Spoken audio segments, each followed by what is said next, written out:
তো এখন যে কালামটি পেশ করবেন মায়ের স্থানে কালাম, আপনার মনোযোগ আকর্ষণ করবে। আশা করি আপনাদের ভালো লাগবে।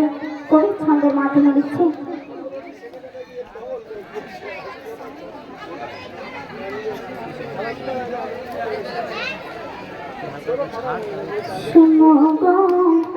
আমার জন্য দুঃখিনী শুনিতে পারি না তোমার চোখে পানি।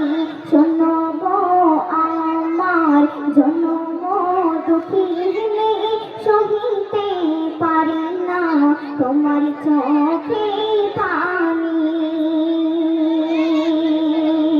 সুন্দর ছন্দে শুনুন। আশুক যতই বাধা, আশুক যতই তুফান, হারাব না কভু আমার মায়ের সম্মান।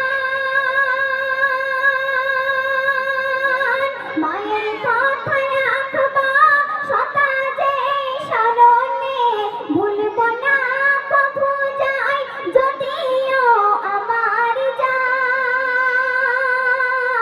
মা তুমি আমার নয়নের মণি, মা তুমি আমার নয়নের মণি।